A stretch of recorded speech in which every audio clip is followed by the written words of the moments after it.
I'm Mary Crowley with Mostly Arts. Today my guest is Liz DiMarco Weinmann, who is a lifelong learner, a writer, an author, a worker, a leader. She also is intellectually curious, high energy, creative, bright, inspiring, helpful, passionate, and fun. Did you know I was going to go through all that? No, you didn't. But it's all true. I first became aware of you, Liz, when you were writing op-ed pieces in the Rutland Herald. Still and the writing. Mountain Times, yes, too. Still writing. And then I came to know you a little bit better. You have a very interesting life story, and you also have all kinds of bits and pieces of advice for people who are in their 40s or 50s and thinking about retirement. Mm-hmm. And I think that's great because nobody spoke to me about retirement. I just retired at some point and thought, okay, what now? And then I had to figure it out. But if you figure it out ahead, you're ahead of the game, I think. Right. All right, so your life story, briefly. Which many people know, and thank you for that introduction, Mary, because it was quite expansive. I think a lot of people know that I grew up in Philadelphia and met my husband on a blind date. We've been married almost 45 years, and we went to New York. I always wanted to go to New York. My very first job in Philadelphia was doing freelance writing about nonprofits in Philadelphia, and that led to my first big ad agency job, which is where I wanted to be. I wanted to really have a glamorous advertising agency career. And what ended up happening was I was recruited by an agency in New York. And I thought, I'll go to New York and I'll get the experience, after majoring in sociology and English in college. And someday I'll go back to nonprofit. So that didn't happen for a very long time. And the reason it didn't happen for a very long time was because I really loved learning about marketing. And I got to work with some of the most beloved, popular brands in the history of marketing. For instance? For example, everything, I tell everybody, I worked with everything from soup to nuts to cereal to soap. So Campbell's Soup and the Peanut Advisory Board, where we promoted peanuts around the world. The peanut butter brands, Lysol, Reckitt Benckiser, Easy Off, you name the brand, I worked on it. I also worked a lot with the dairy industry and the beef industry, including their campaigns called Not Milk and Beef, It's What's for Dinner. So I was having a grand old time, and my husband who is currently the CEO of a food marketing firm in New Jersey, he too is in the food industry, so we traveled all over the world for food. And this went, in a go-go, great pace, we were rising in our careers, but, our health wasn't so great. I didn't have time for exercise, I didn't have time for a life. I would make theater ticket arrangements, and a client crisis would happen until it all changed on 9/11. On 9/11, I was rushing from my apartment in Midtown to my office in the Chrysler Building, which is only a few blocks away. And I was wearing high heels because I couldn't find my sneakers that morning, and I was late for a meeting. If you know New York women, we don't wear high heels on the street. We wear sneakers, even today. Rushed into my office, and everyone was watching television, and what looked like there was a major crash into the World Trade Center. And we all know what happened that day. And an hour and a half later, after I got off the phone with the client, we were sitting in a corner office, in my corner office, and I saw the first tower as it fell to the ground. And Mary asked me earlier this morning, when did you know that you were going to change? And there was a run-up to that event that year where I thought, I'm executive vice president, how much further could I go? And that day, I thought to myself, I am so insignificant. I am just so insignificant. All I've done is sell soap and cereal in my life. And I made a decision to change that day, to go to nonprofit. And you had worked with nonprofits before? Yes, I had worked with nonprofits earlier in my career, when I was doing a lot of writing about nonprofits in Philadelphia and the suburbs of Philadelphia, and for Philadelphia Magazine, I was very fortunate because I had professors who mentored me and sponsored me. And there is a difference. There's a difference between mentors and sponsors, which I'll talk about a little bit further. But I think the transition to nonprofit, whenever you transition out of one world into another world, thinking that you're going to bring the same personality into that world is a ridiculous thought. So I went in all corporate. I went in as a vice president of marketing for the biggest community development nonprofit in the country. And the CEO did not love the corporate style. The staff did, the board did, because they're the ones that wanted. No, I don't know what the come in. corporate style is. The What do you corporate mean? style is, we have objectives and we have timetables and we Okay. have SMART goals and we need to do things in a disciplined way. That doesn't work in nonprofit. Okay, all right. Not every nonprofit likes that kind of discipline. And so a year into that, I knew it wasn't the right fit for me. And during that year, I also lost my father. And when he was ill, he said, "You don't look happy to me. And, life is short and you really should do something you're happy with." And so that led to a job in Washington where I had been a lobbyist for the food industry. So I was familiar with what it was like to live in Washington. And that was for an end-of-life care organization where I quickly learned that the CEO was hiding money. So she and the program director for our biggest funder, one of the biggest foundations in the world, which shall remain nameless, they were taking the money and traveling to China and India and Italy to ostensibly study end-of-life care. And, I looked at it and I thought, wait a minute, I know how to read a balance sheet and an income statement, and this is using the money not in the right way. So you were the only one who knew this? No, the CFO knew it and the Okay. CEO knew it. And All right. they didn't like that I knew it. Oh. So I, of course, was persona non grata, and they were doing everything they could to find everything wrong with everything I did. So to move ahead from that, it was an awful experience. And my husband and I hired an attorney, and we blew the whistle on the place. And a month after she sent me this letter telling me that I was going to be dismissed, we had the place closed down. So I feel like my role to go to this organization, because I'd seen how my father had gone through end-of-life care that was not wonderful, my role was not so much to improve end-of-life care, but to improve how organizations did end-of-life Right. care, because these people were thieves. Okay. They were thieves. So, interject anytime you want, Mary, because, essentially, why we tell the backstories of our life.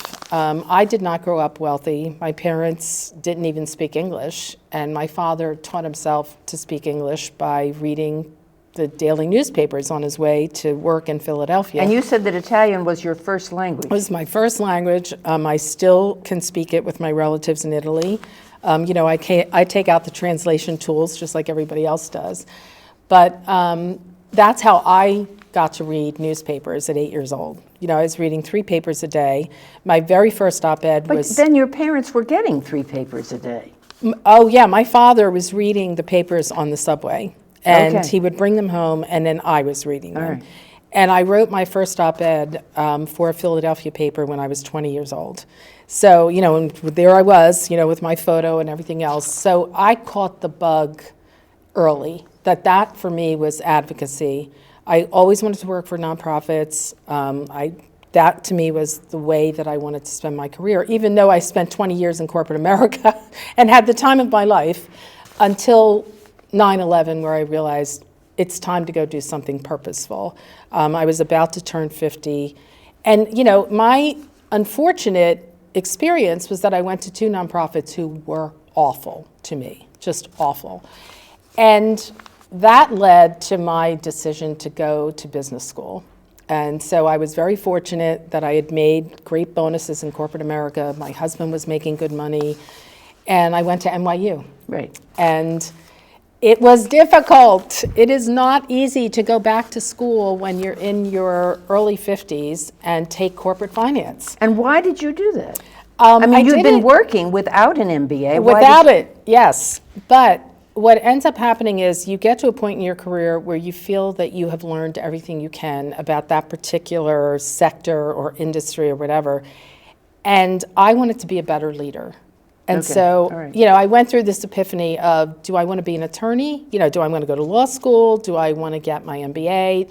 In fact, I even thought of the Master's in Fine Arts because while I was in the business world, to like deal with stress, I would start writing. I'd write fiction, I'd write poetry, I'd take courses at the Gotham Writers Workshop in New York.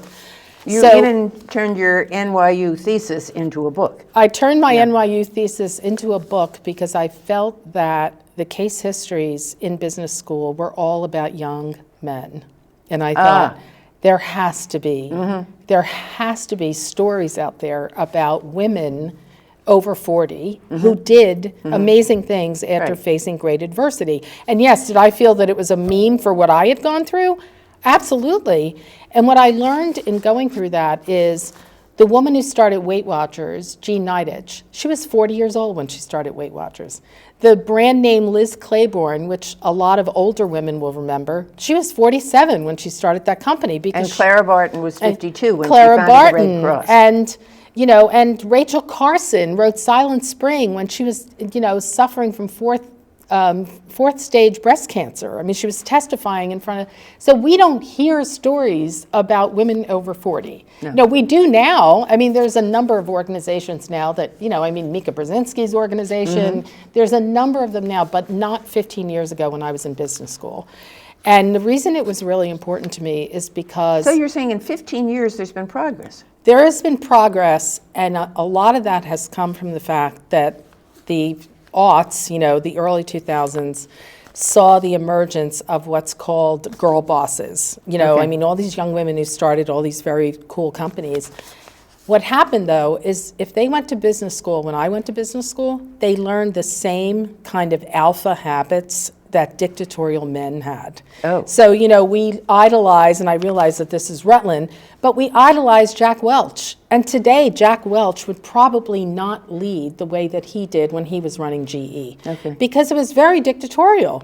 Carlos Ghosn, we were studying Carlos Ghosn when he was leading, whatever the car company was. And then, he escapes, prison by carting himself. This is not the example that young women should be getting.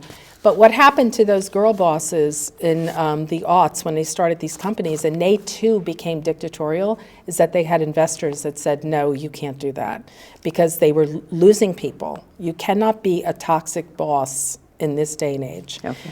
So, I think all of that and writing the book, and then I turned the book into a workshop company. So I was doing executive coaching, I was teaching at NYU. My professors thought it was a good idea for me to come back and teach there, which I thought was hilarious. I said, that would be your worst nightmare, but they were serious. Well, you did. And I did. And I taught there, and I taught at some universities in New Jersey. And I was doing that, and I was still, a Rutlander. My husband and I were, we have a home here, we love it here. And one thing led to another, and I went to an opera at CSJ, at College of St. Joseph, when it was still here and when they were still funding opera, and Casella was supporting it and all these other companies. And that's when I met the people at College of St. Joseph. And lo and behold, I started there as an adjunct. Then I became an assistant professor there, and then I became vice president of strategic initiatives and doing strategic planning. And you loved it there, right? It was such a great experience. Okay. And the experience was so great, and this is the one thing that would be really important to your viewers, whatever age they are. The experience was so great because I got to meet so many people because of that job. I got so involved in the community. I mean, my day started at sometimes at 7 o'clock in the morning. I would be teaching in the morning. I'd have lunch with a donor at lunchtime down at Roots, and then there would be like a fundraiser in the evening. So I was on the go constantly. And that's kind of the second part. But it wasn't wearing you down the way. But it was. Oh, it was. So yes. Oh, okay. So I was starting to repeat. Because of that schedule. Okay. I was starting to repeat the same kinds of habits that I had had in corporate America. You were high energy. I was super high energy, but I wasn't exercising. I was eating the wrong things. Okay. I, didn't have time for my friends, for things that I really wanted to do. And so that's when I thought, oh my gosh, I really have to revisit the career plan.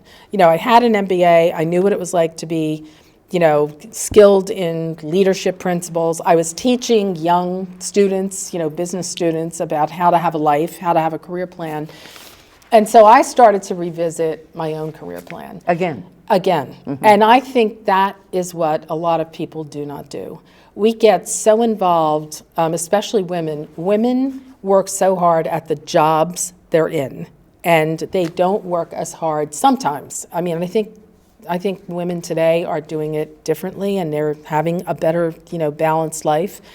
But my generation did not work as hard on our career plan as we did in the jobs we were in. We're so intensely focused to do a good job because we knew that that's how we would be And rewarded. also in the background, perhaps there's a husband and children. Oh, and yeah. So you're. And I was very fortunate because my husband and I made a decision early on that we were not going to have children. And I have the most supportive husband on the planet. Everybody in Rutland knows him. He introduces himself as Mr. Liz. He goes to the supermarket when I'm working on something on a deadline and sends me photos of himself with people I know. And yesterday he did that. He sent me a photo of a woman I used to work with at CSJ, and he said, "This is why I like to go shopping." Sends me a photo of that. So, I think the middle part of what Mary and I were talking about when we were talking about doing this interview is, once people get into their mid-40s and they now have kids and they have to pay, bills, mortgage, everything else, they don't make enough time to really think about their health and what their strengths are. So your strengths, as defined by all the leadership books that, are out there that anyone can get, are things that you are good at that you also still like to do. Right. So when Mary and I were talking about 9/11, we were talking about the fact that, I loved marketing when I did. I loved learning from brand managers. I mean, they were some of the smartest people in the world. But on 9/11, I came to this realization of, okay, I was good at it, and I really liked it then, but not anymore. And so that's when I transitioned the marketing skills, the marketing strengths to the nonprofit world. But that whole syndrome started to happen again, when I was at CSJ, because, we all know CSJ had challenges, and we were all in the middle of it, and everybody was working so hard. The Sisters of St. Joseph and the administration of CSJ and the faculty were working so hard, and yet, as hard as we were working, we could not save the school. Right. I left 3 years before the school closed. But when the school closed, it was a very sad day for me, too. Right. And so, it was sad for the community. It was really sad for the community. And my message to your viewers, Mary, is make sure that you take the time to really understand your strengths and say yes to the things that really fulfill your strengths. Or if you can't do that, and if it's a monetary thing, make sure that you're doing something for self-care.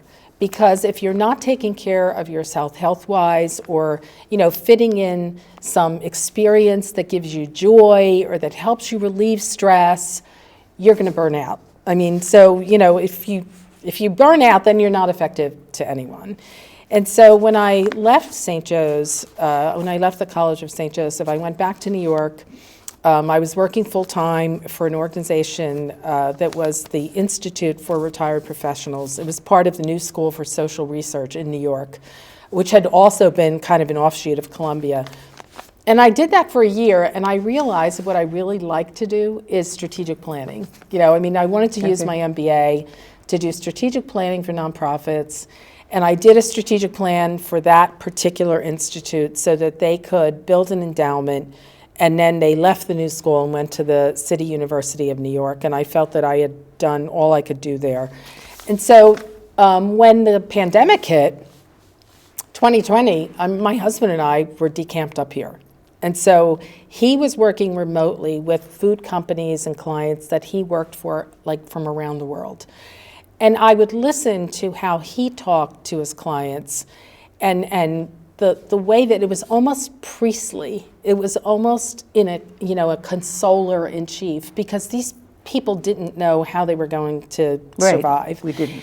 And that helped me in the other room also work with clients in the same way. As a counselor, not just Miss Know-It-All, this is how you do your plan, this is how you should do it. Well, who were you working for then? Well, I was working for some nonprofits who were really in crisis, who I don't want to mention by name.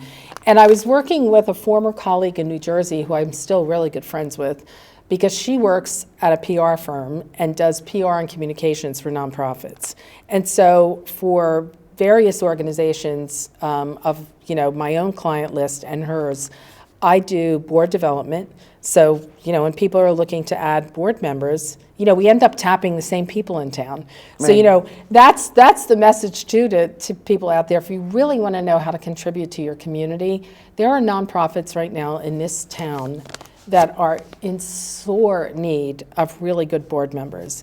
They're in need of funding, and think about the ones that are doing, the most basic human needs: food insecurity, homelessness, safety and danger, the domestic violence that is going on because people have mental health issues. Those are the nonprofits that I really care about, which is why I started writing the column that I do for the Mountain Times called For the Greater Good. Not the most creative title, we realized, but Polly McCullough, who runs the Mountain Times, is one of the most beloved newspaper people ever. She is beloved for a reason.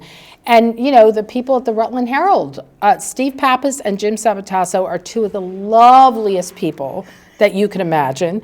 And, they work so hard. I mean, they put out that paper, and when I hear people say, oh, I never read the Herald, I just say, well, shame on you. Yes, right, I agree. And when people say, oh, could you send me that article? I'm like, no, why don't you go down the street and you buy it? Right. Or why don't you go ahead and Subscribe. Get a subscription? Exactly. So, the key takeaway there is know what your strengths are, get a strength assessment. They're online. You can buy the books to really understand how to do the quizzes and everything else. You would be amazed at what you learn about yourself. And you can answer questions about certain opportunities that come your way, and you can think to yourself, does this really use my strengths, or does this help me pay a bill that I need to pay? And I found that was one of the most beneficial things that business school ever taught me, was, how to be strong at that. Well, one of the things I think you're saying is that women especially need to, from time to time, assess their strengths and think ahead. Yeah. And say to themselves, all right, I'm in this job now, but do I want to continue to do this? Right. And if I stop doing that, what else can I do? Right. Do I want to head in the same direction, or do I have strengths that will allow me to do something else? Right. And I didn't do that. No, and I think mentors are very important, but mentors could be, say, a member of your family or, an aunt or an uncle, but it's important to find what's called sponsors. Sponsors are people who act as if they are your agents. They're the ones that say to you, I'm going to make sure you go to that conference. I'm going to make sure you go to that meeting. And I realized, too, that, in the interest of time, one of the things that we definitely wanted to talk about, because we talk about retirement a lot, right? Mm-hmm.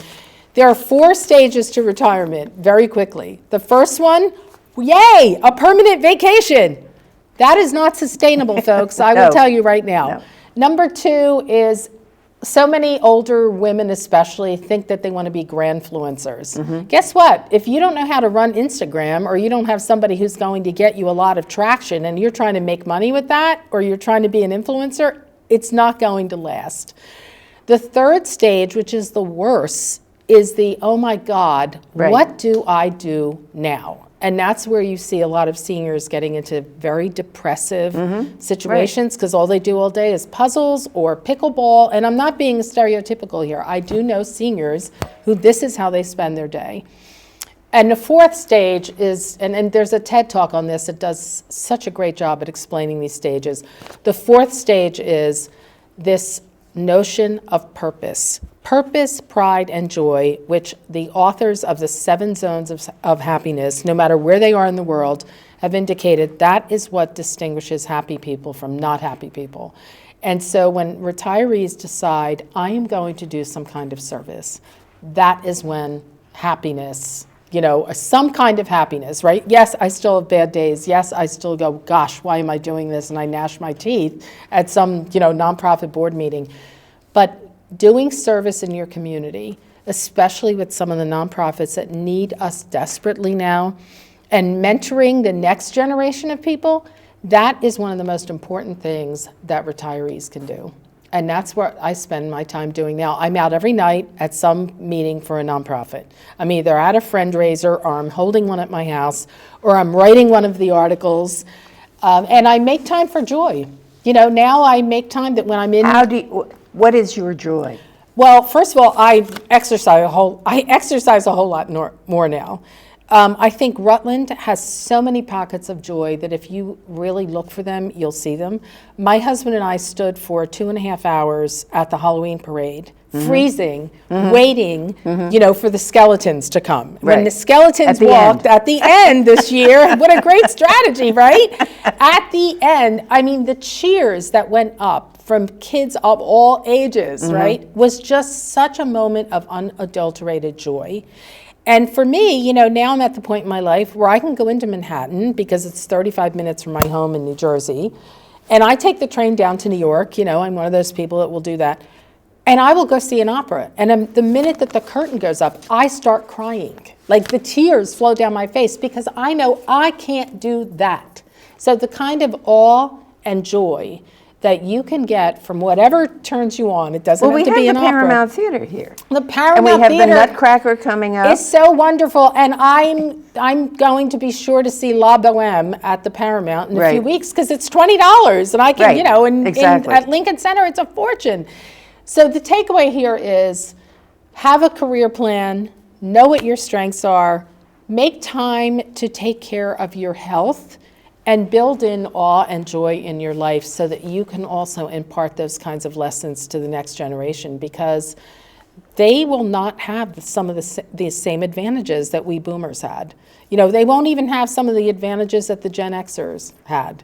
And so that's my gospel now, is get out there and see where you can be of service, because your life have purpose, pride, serve, and joy. And find your joy. Right. And it may be in different ways. It's going to be in different ways. It isn't like having a job where you show up at a certain time of day and go through and then go home. Right. It is perhaps, maybe there's 7, 11, 13 different things that you do that absolutely give you purpose and joy. And your strengths will also turn out to you, because your strengths in one field, maybe you discover art, the second half of your life. Mary, you were always an artist. I wanted to write a children's book, write and illustrate, so I did that when I retired. I did nothing but write in corporate America, and when I went to business school to get through accounting, I started writing a novel because it helped me deal with the stress. And now I'm going to writers' workshops with women who are older than I am, who are writing memoirs, and I'm sitting there trying to figure out how to finish a novel. So never stop learning. Make sure you know what your purpose is that gives you pride. And get out there. And get out there. Just get out there. Pickleball's fine, puzzles are fine, but at some point, get out. Well, and keep moving. And keep moving. Keep moving. Oh, I would be remiss if I didn't say, whatever you do, whatever age you are, make sure you go out and do Winterfest in February that Come Alive Outside is doing. I don't care how old you are. Go down there, get involved in the booths, watch us kids sled down Center Street. Right. We need all the people we can get to support Winterfest this year. And yes, I'm on the board of Come Alive Outside. It's my nonprofit that I care about, among some of the other ones. The News Story Center, and of course the Community Cupboard and Habitat and Cornerstone Housing. Those are the nonprofits that I care about most in the whole world. Okay. Well, you care about a lot, and I thank do. you so very And much thank you, Mary. for being on here. You are dynamite. Thank you so much. It was You're fun. welcome. And thank you for watching.